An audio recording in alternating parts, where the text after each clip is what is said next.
அனைவருக்கும் வணக்கம். நான் உங்கள் பவித்ரா. நம்ம இன்னைக்கு எதை பத்தி பார்க்க போறோம் அப்படின்னா 2026 2026ல உலகளவுல பெரிய எதிர்பார்ப்புகள் இருக்கு. என்னென்ன நடக்க போகுது அப்படிங்கறத நம்ம ஏஎல்பி அஸ்ட்ராலஜர் வெங்கடேசன் சார் இருக்காரு, அவர்கிட்ட கேட்டு தெரிஞ்சுக்கலாம்.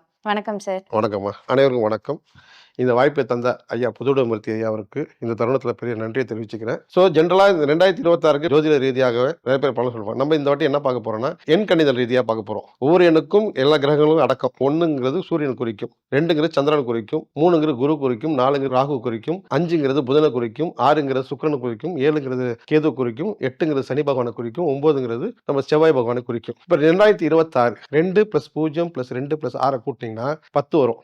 ஸோ 1 + 0 1. ஸோ இந்த 2026 பொதுவாக சூரியன் ஆதிக்கம் கொண்ட வருடமாகவே இருக்கும்.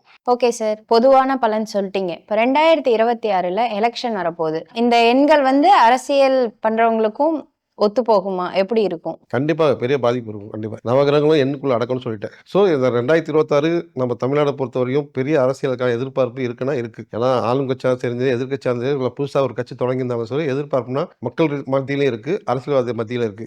எண்கள் கண்டிப்பாக தொடர்பு உண்டு. அது தவிர அவங்க இண்டிவிஜுவல் ஜாதகமும் இருக்கும். ஆனால் நான் பொதுவாக சொல்ல போகிறது எண்கள் ரீதியாக எப்படி இருக்கும் தான் இந்த பதிவில் சொல்ல போகிறோம்.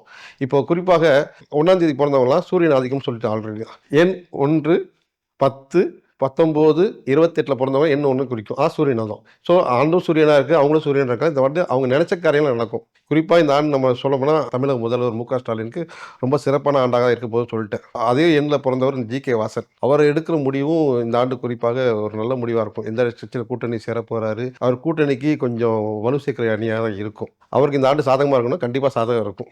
அவர் நினைச்சதெல்லாம் நடக்கும். அடுத்த கட்டத்துக்கு நகர்றதுக்கான வாய்ப்பு இருக்குது. குறிப்பாக இந்த ஆண்டு அவர் மக்களுக்கு நல்ல பணிகள் செய்வார்னு எதிர்பார்ப்போம். ஓகே சார், இப்போ எண் 1க்கு சொல்லிட்டீங்க. அப்போ மற்ற எண்களுக்கும் இது பொருத்தமா இருக்குமா? எண்களும் கிரகத்தோட ஆதிக்கம் சொல்லியாச்சு. ஆல்ரெடி நம்ம 1 எண்ணை பார்த்துட்டோம். 2 எண்ணில் குறிப்பாக சந்திரன் ஆதிக்கம் இருக்கும். சந்திரன் ஒரு தெளிவான சிந்தனை இருக்காது.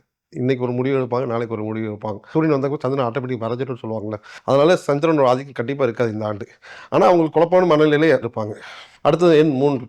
எண் 3 யாருன்னு பார்த்தா முன்னாள் முதல்வர் எடப்பாடி பழனிசாமி பிறந்திருக்காரு. தேமுதிக அவர் சுதீஷ் பிறந்திருக்காரு.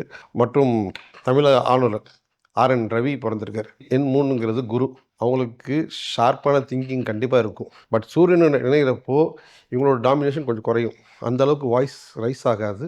அந்த அளவுக்கு அவங்கள பவர் காட்ட முடியாது. என்னதான் அவங்க இணை கிரகமாக இருந்தாலும், அவங்களுக்கு நண்பர் கிரகமாக இருந்தாலும், இந்த ஆண்டு அவங்களுக்கு குறிப்பாக அவங்க கூட்டணி சரியாக அமைஞ்சால், அவங்க இண்டிவிஜுவல் ஜாதகம் நல்லா இருந்ததுன்னா நல்லாவே இருக்கும்.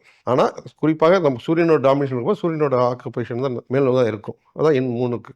எண் 4 நல்ல நம்பர். எண் 4 இப்போது தமிழகத்தில் பிரபலமாக பேசிக்கொண்டிருக்கு யாருன்னு பார்த்தா விஜய், டிவிகே விஜய். அவர் பிறந்தது 22ஆம் தேதி. ஸோ இது ராகுவோட டாமினேஷன். 4ஆம் தேதி பிறந்தவங்க எல்லாமே ராகுவோட டாமினேஷன். 4, 13, 22ல் பிறந்தவங்க எல்லாமே ராகுவோட டாமினேஷன் தான் இருக்கும். இவங்க என்னென்னா எங்கே கூட்டம் சேர்ந்தாலும் சரி பிரம்மாண்டமாக தான் இருக்கும், கம்மியாலாம் இருக்காது. எந்த ஒரு செயல் செஞ்சாலும் சரி எதிர்பார்ப்பு மக்கள் ரீதியாக ரொம்ப ஜாஸ்தியாக இருக்கும். ஆனால் ராகு சூரியன் நினைப்போ அது ராகு சாதகமாக இருக்குமா, சாதகமாக இருக்காது. ஆனால் இன்னொன்று ஒரு குழப்பமான நிலையில் தான் இருப்பார். இவர் தீர்க்க முடிவு எடுக்கணும்.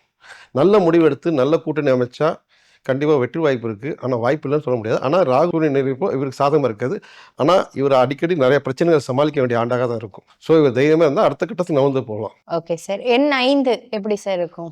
எண் 5 நான் ஆல்ரெடி சொல்ல மாதிரி தான் புதன் பகவான். ஸோ எண் 5 யார் பிறந்தோன்னு பார்த்தோன்னா 5, 14, 23 பிறந்தவங்களாம் எண் 5 குறிக்கும். இந்த அரசியல் ரீதியாக யார் பிறந்தவர்கள் பார்த்தோன்னா ஓபிஎஸ், பன்னீர்செல்வம். அவர் எண் 5ல் தான் பண்ணியிருக்காரு. கனிமொழி அவர்களும் எண் 5ல் தான் பிறந்திருக்காங்க. ஸோ எண் 5னா இவங்களுக்கு எப்பவுமே ஒரு புதன் கிரகம் சூரியன் கிரகம் நண்பர் கிரகம்னு சொல்லுவாங்க. சூரியனோட இணைஞ்சிருந்தால் இவங்களுக்கு கொஞ்சம் வாய்ப்பு நல்லாயிருக்கும். குறிப்பாக சொல்கிறது பன்னீர்செல்வம் சொல்கிறேன். அவர் டிசிஷன் எடுக்கலாமா வேணாம் யோசிச்சுட்டு இருக்காரு. ஆனால் இந்த ஆண்டு அவர் சூரியனோட பகையாக இல்லாமல் சாதகமாக இருந்தாருன்னா இவருக்கு கொஞ்சம் நல்ல ஆண்டாகவே அமையும். Okay sir. எண் 6. எண் 6ங்கிறது நம்ம சுக்கிர பகவான். இது சுக்கிரனுக்கும் அரசியலுக்கும் ரொம்ப எப்பயுமே சாதகமாக இருந்ததே கிடையாது. வானதி சீனிவாசன் மட்டும்தான் எண் 6ல் பிறந்திருக்காங்க. எனக்கு தெரிஞ்சு இந்த சுக்கிரன் பகவானும் அரசியலுக்கும் ரொம்ப எப்பவுமே டிஸ்டன்ஸ் இருக்கும். சாதாரணமாக தான் அவங்கள மேம்படுத்துக்கு ஆண்டாக அமையும் இந்த ஆண்டு. Okay sir. எண் 7. எண் 7 அதான் சொன்னேன் ஏற்கனவே பொது பலன் பார்க்குறவே சொன்னோம். எண் 7ங்கிறது கேது பகவான் ஆதிக்கம். இந்த ஆண்டு அவங்க கேதுங்கிறது எப்பயுமே சுருக்குதல், தன்னைத்தானே தாழ்வுபடுத்துவாங்க. மற்றவங்களை பற்றி பேசலைன்னா கூட நம்மளை பற்றி தான் பேசியிருப்பாங்க, எண்ணம் ஓட்டிகிட்டே தான் இருக்கும். எண்ணத்தில் வெளில அவங்க செல்ஃப் டெவலப்மெண்ட் யாரை பற்றி கவலைப்பட தேவையில்ல. இப்போ அரசியல் ரீதியாக யார் யார் பிறந்திருக்கான்னு பார்த்தா நம்ம பாமக பாட்டாளி மக்கள் கட்சி தலைவர் ராமதாஸ் அவர்களும், பிஜேபி தலைவர் நயனா நாகேந்திரன் அவர்களும் எண் 7ல தான் பிறந்திருக்காங்க. ஸோ அவங்க வேலையை அவங்க செஞ்சுட்டே இருந்தால் போதும். இப்போ குறிப்பாக சூரியன் இருக்கிறதுனால சூரியன் டாமினேஷன் இருக்கும். பட் கேது வந்து நீங்கள் கொஞ்சம் ஆன்மீக ரீதியாக கொஞ்சம் ஆண்டவனுக்கு வழிபட்டு எந்த காரியத்தையும் செஞ்சீங்கன்னா உங்களுக்கு சப்போர்ட்டாக இருக்கும். Okay sir. எண் 8. எண் 8 நம்ம பொது பலனில் பார்த்த மாதிரி தான் எண் 8ங்கிறது சனி பகவானை குறிக்கும். இன்னொன்று 8ஆம் நம்பரை பார்த்தாலும் தெரியும். எந்த இடத்துல தொடங்குறாங்களோ அந்த இடத்துல தான் நிற்பாங்க.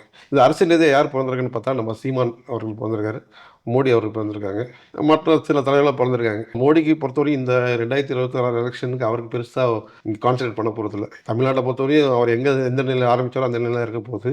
எல்லா எலெக்ஷனும் அவர் வாங்குற வாக்கு கண்டிப்பாக இருக்கும். குறிப்பாக நான் சொன்ன இந்த 26 வயசுலேருந்து 35 வயசுக்குள்ள வந்து வெற்றி நல்லா கிடைக்கும். ஆனால் மற்றவங்களுக்கு இது கர்மா கிடைக்கிற ஆண்டாவே தான் அமையும். அதெல்லாம் கொஞ்சம் உங்கள் வேலையை பார்த்து செம்மையாக செஞ்சுட்டு போங்க. அடுத்தடுத்த காலம் உங்களுக்கு சக்ஸஸாக அமையும். Okay sir. எண் 9க்கு சொல்லுங்க சார். பொது பலன் பார்க்குறப்ப எண் 9ங்கிறது செவ்வாய் பகவானை குறிக்கும். செவ்வாய்னாவே அதிகம் கோவம் வரும். ஸோ இந்த ஆண்டு நீங்கள் பழித்திருக்கும் ஆண்டாக நினச்சிக்காதீங்க. உங்களுக்கு கோவம் வந்தாலும் அதை கடந்து போங்க. மெடிடேஷனில் ஈடுபடுங்க. ஏன்னா சூரியன் செவ்வாய்னா இன்னும் கோவம் ஜாஸ்தி தான் ஆகும். ஸோ இந்த ஆளும் நீங்கள் கோவத்தை கொஞ்சம் தணிச்சுக்கோங்க. குறிப்பாக மத்திய அரசியல பயிற்சிக்க வேண்டாம். ஸோ நீங்கள் இது இருந்தால் தான் உங்களுக்கு கடந்து போகும். 9ஆம் தேதி பிறந்தது யாருன்னா நம்ம தமிழக துணை முதல்வர் உதயநிதி ஸ்டாலின் அவர் பிறந்திருக்காரு. இந்த ஆண்டு அவர் சிறப்பாக தான் இருக்கும். ஏன்னா சூரியனும் சரி செவ்வாயும் சரி சிறப்பாக தான் இந்த ஆண்டு இருக்கும். ஆனால் அவர் கோவத்தை கொண்டு கொஞ்சம் குறைச்சிக்கணும். யாரையும் பழித்திருக்கணும் ஆண்டான்னு நினச்சிக்க வேண்டாம். மேலும் வளர என்னோட வாழ்த்துக்கள். மேக்ஸிமம் அந்த அரசியல் தலைவர்களோட பெயர்கள்லாம் சொல்லி கவர் பண்ணிட்டீங்க. சினிமா துறையிலையும் பார்க்கலாமா சார் இந்த மாதிரி? எண்கள் வந்து எப்பவுமே நவகிரகங்கள் ஆதிக்கம் உண்டு. எல்லா துறைக்கும் இது பொதுவாக அடங்கும். நம்ம ஜென்ரலாக தமிழக மக்கள் ஒன்று அரசியல், அடுத்தது சினிமா. இது 2 தான் பெருசாக ஹைலைட்டாக பார்க்குறாங்க. இந்த வீடியோஸ் தான் நிறையா போகவும் செய்யுது. சினிமா துறை அதே மாதிரி தான் நம்ம அவங்க பிறந்த தேதி வச்சே சொல்லலாம். நான் இந்த ஆண்டு யார் யாருக்கு சிறப்பாக இருக்குன்னு ஆல்ரெடி சொல்லிட்டேன். இந்த வாட்டி அஜித்துங்கிறது சினிமாவிலையும் சரி கார் ரேஸ்லேயும் சரி ஒரு பெரிய அளவுக்கு சக்ஸஸ் ஆகிறதுக்கு ஆண்டாக அமைய தான் போகுது. ஏன்னா அவர் எண் 1ல தான் பிறந்திருக்காரு. சூரியன் ஆதிக்கம் இருக்கும். ஆல்ரெடி 2026ங்கிறது சூரியன் ஆதிக்கம் இருக்கும். ஸோ அவருக்கு ஒரு நல்ல வாய்ப்பு இருக்குது. அவர் மட்டும் இல்லை, தனுஷும் அவரும் 1ல தான் பிறந்திருக்காரு. ஜெயம் ரவி ரவி மோகன் மாத்திட்டாரு. 2026 ஆண்டு பெரிய மாற்றம் வரும். பெரிய முன்னேற்றம் வரதுக்கு வாய்ப்பு இருக்குது. பட் அதுக்கான வேலையை அவர் செய்யணும். வேலை செய்யலைன்னா அந்த கடவுளும் பலன் தர மாட்டாங்க. ஸோ அவருக்கு சாதகமான ஆண்டாக இருக்குன்னு சொல்லிக்கலாம். இதை தவிர நம்ம சிவகார்த்திகேயன் பார்த்தீங்கன்னா 8ல் பிறந்திருக்காரு. சிவகார்த்திகேயனும் சரி விக்ரமும் சரி எண் 8ல் பிறந்திருக்காங்க. நான் ஆல்ரெடி சொன்ன சனி பகவான் ஆதிக்கம் இருக்குது. நெகட்டிவ் கேரக்டரோ ஒரு வித்தியாசமான கேரக்டரோ இந்த ஆண்டு ட்ரை பண்ணாங்கன்னா பெரிய அளவு சக்ஸஸ் ஆகிறதுக்கு வாய்ப்பு உண்டு. அதேமாதிரி கமல் வந்து 7ஆம் தேதி பிறந்தார். அது ஆல்ரெடி நான் சொன்னேன் கேதுவோட ஆண்டு இருக்கும். ஸோ கேதுவும் சூரியனும் இந்த ஆண்டு அவருக்கு கொஞ்சம் சாதகமாக தான் இருக்காது. கேதுங்கிறது சினிமா ரீதியில் ஏதாவது ட்ரை பண்ணாலும் சரி ஒரு ஆன்மீக ரீதியான படம் எடுத்தாருன்னா அவருக்கு பெரிய சக்ஸஸ் வரதுக்கான வாய்ப்பு இருக்குது இந்த ஆண்டு. ரஜினி சிம்பு பிறந்து 3-2 கூடியவர்கள் தான் 2 பேருமே. குரு காம்பினேஷன் கரெக்டாக அமைஞ்சதுன்னா இவங்களுக்கு சக்ஸஸ் உண்டு. ஆனால் இவங்களுக்கு ஆட்டோமேட்டிக் காம்பினேஷன் அமையும்.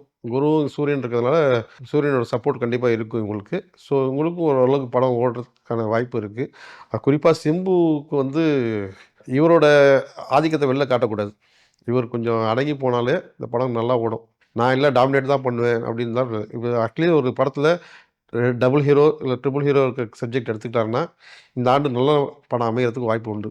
குறிப்பாக இண்டிவிஜுவலாக நடிக்கிறதோட அந்த படத்தில் 2 ஹீரோ 3 ஹீரோ படத்தில் நடிச்சாருன்னா இவர் பேர் நல்லா வளர்கிறதுக்கு வாய்ப்பு இருக்குது. 2026 எல்லாருக்கும் பெரிய எதிர்பார்ப்பு இருக்குது. இந்த தருணத்தில் மீண்டும் நம்ம ஐயா பொதுவுடைமைமூர்த்தி ஐயாவுக்கு இந்த தருணத்துக்குள்ள என்னோட நன்றியை தெரிவிச்சிருக்கேன். என்னை மேலும் மெருகேற்றிய அவருக்கு ரொம்ப நன்றி. என் ரீதியாக எவ்வளோ சப்போர்ட்டாக இருக்கும் எவ்வளோ பாதிப்பாக இருக்கும் மட்டும்தான் சொல்லியிருக்கேன். ஆனால் இந்த 2026 தமிழக மக்களுக்குள்ள அனைத்து மக்களுக்கும் நல்ல ஆண்டாக அமையட்டும் என்று எல்லாம் உள்ள இறைவனை பிரார்த்திக்கிறேன். நன்றி, வணக்கம்.